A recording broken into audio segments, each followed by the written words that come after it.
Nick's reveal leaves Phyllis fuming, and Mariah makes a downright shocking confession. At the park, Daniel plays guitar and Tessa sings. When it ends, Daniel is floored. They wrote it. How did that happen? She explains that sometimes the timing and connection is right. It's too good to keep to themselves. Tessa presses. Who should we play our song for first? Daniel mentions the wedding and Tessa decides it should be their wedding gift to Danny and Christine. Daniel's a bit panicky about the idea, but they proceed to compliment each other until he points out that Tessa made their song into something beautiful. Just like you. As Tessa's telling Daniel how much she needed the compliment, Mariah appears. Tessa asks if she's okay.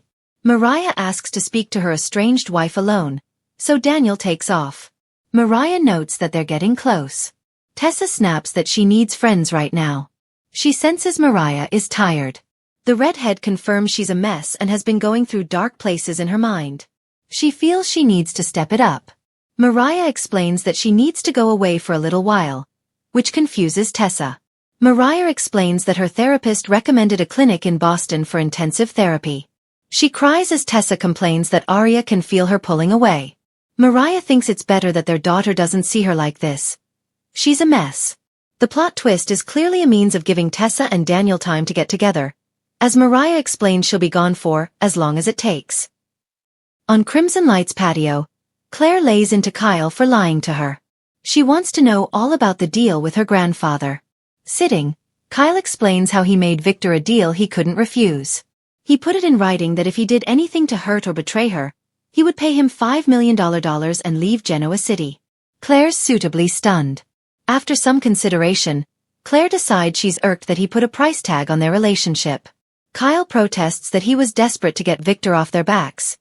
He'd do anything for her. Claire realizes he may have kept quiet about what happened with Audra to protect himself. The truth could have cost him $5 million. Kyle denies he was thinking about the contract. He doesn't care about the money. Claire decides that she understands why he did what he did in France. But if more happened, she's not sure he'd tell her.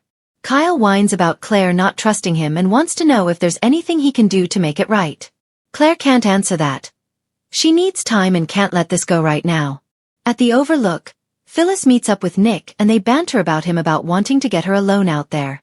Finally getting to the nitty-gritty, Nick says he needs her to tell him exactly what Kane has asked her to do for him, so he can keep her out of prison. He peppers her with questions and guesses that Ashby asked her to look into AI. This stops her in her tracks. Nick can see he's touched a nerve and insists he's trying to help her. Phyllis argues that he's trying to look out for his dad. Nick bellows that she needs to cut ties with this man immediately. Kane is leading her down the wrong path. Nick fill her in on the details of Kane's AI software and how he plans to use it to steal Jabot, Newman, and Chancellor out from under their rightful owners. Phyllis chuckles that she's never seen Kane wearing a long lab coat or cackling. Nick warns her this will get her 10 years in prison, minimum. He knows she's still feeling the effects of what happened with Martin Laurent. He won't let her go to prison. Phyllis swears she hasn't done anything for Kane yet. Phyllis assures her ex-husband she would never do anything that could take her away from her kids. Nick wants to know if the software has already been installed anywhere. Kane has to be stopped, and this might be their only chance to do it. Irked that Kane was willing to put her future at risk, Phyllis assures Nick he hasn't gotten into any of the companies at this time. Everything's on hold because of his rift with his kids. Nick worries that he just wants her to believe that. She assures him Ashby's in pain. Phyllis tells Nick that Kane never explained this nuclear AI option to her. She would have immediately bowed out. She wants respect and recognition for her skills, but not at that cost. Donning his invisible cape, Nick tells his ex he needs her to help save Genoa City. Phyllis agrees to keep him in the loop where Kane is concerned. He kisses her cheek and leaves. Phyllis immediately calls Kane and hisses, "You son of a bitch! Why didn't you tell me what you were getting me into?" Inside Crimson Lights, Claire and Kyle debate whether he should go to Billy's launch party tonight. He doesn't want to run in with Audra. They express their love, and Claire tells him she wants to believe they can get through this. With that she walks out. In the park, Mariah tells Tessa she has every right to be angry with her. Tessa erupts that she's been so busy keeping her deep, dark secret that she doesn't check in on her. Now, her therapist wants her to run away from them. They used to be everything to each other. She can't imagine what she did that's so bad she's willing to break apart their love. Why not just trust me? She explodes. Tessa keeps ranting until Mariah decides she'll come clean about what happened. Working up to it shakily, she finally blurts, I tried to kill a man. Tessa reels. The Newman family mansion had seen its fair share of arguments, betrayals, and dramatic reveals. But nothing could have prepared the room for the bombshell Nick Newman dropped that night. The air was thick, and the silence after his words seemed to hang like a storm cloud ready to break. Phyllis Summers stood frozen, her green eyes flashing with a mixture of fury and disbelief. She had thought she was prepared for anything Nick might say, but this? This was beyond her wildest calculations. Tell me you're lying, Phyllis hissed, her voice trembling. Nick held his ground, though there was a flicker of regret in his expression. I'm not lying, Phyllis. I wish I was. But the truth is, he took a sharp breath, I knew about what Adam was doing long before it came out. And I kept it to myself. The color drained from Phyllis's face as the betrayal sank in. She had been working tirelessly, scheming, digging, and strategizing against Adam, thinking Nick was firmly at her side. And yet here he was, admitting he'd been sitting on a secret that could have changed everything. You knew. Phyllis spat, pacing the room like a caged tiger. Do you realize what I put on the line to get to the bottom of this? I risked everything. My career, my reputation. And all along, you had the information that could have spared me the trouble. I didn't want to drag you into something you couldn't control. I was trying to protect you. Protect me. Phyllis snapped, her voice rising. You don't get to make that choice, Nick. You don't get to decide what I can or can't handle. That's not protection, that's control.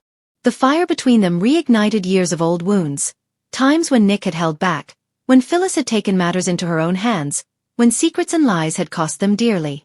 The more she thought about it, the angrier she became. You're no better than Victor, she threw at him, her words laced with venom. At least he doesn't pretend to be anything else. Nick flinched at the comparison. He had spent years trying to distance himself from his father's manipulative legacy, but in this moment, Phyllis's words cut him deeper than he wanted to admit. Before he could respond, the door swung open, and Mariah Copeland entered the room. Her face was pale, her eyes wide, and her normally steady demeanor seemed shaken. Phyllis turned on her, grateful for a new target to unleash her frustration. Perfect timing, Mariah.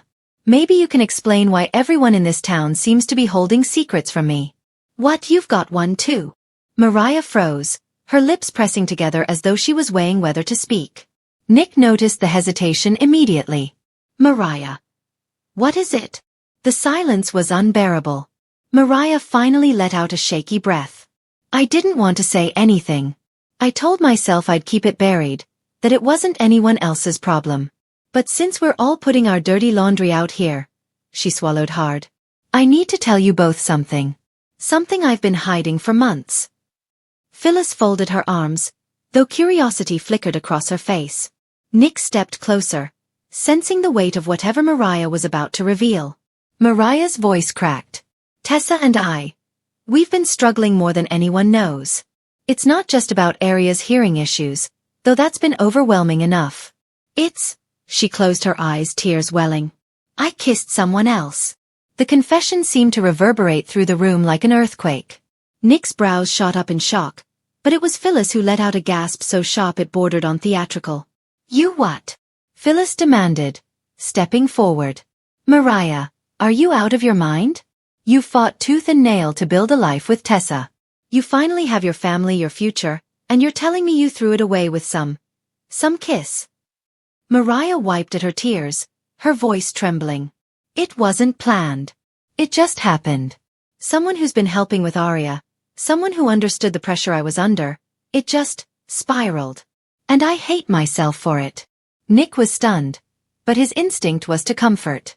Mariah, does Tessa know? Mariah shook her head. No. And I don't know if I should tell her.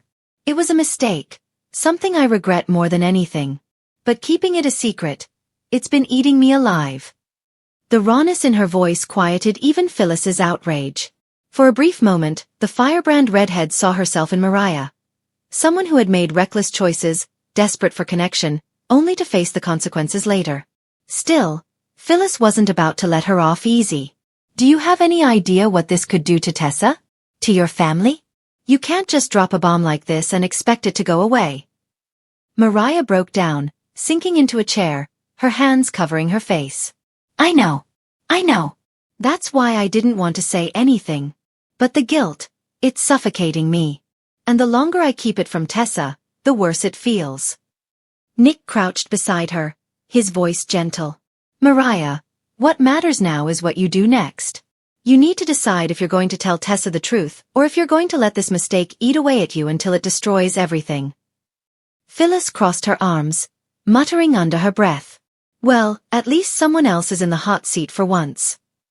But even as she said it, Phyllis's fury toward Nick simmered in the background. His reveal had lit a fuse she couldn't easily extinguish. And Mariah's shocking confession only underscored one brutal truth.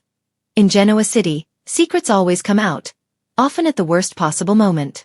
As the three of them sat in the heavy silence that followed, each weighed down by their own choices, one thing was certain. The fallout from tonight would ripple through their lives for weeks to come. Phyllis wasn't done with Nick. Not by a long shot. And Mariah knew she had only bought herself a temporary reprieve from the guilt clawing at her chest.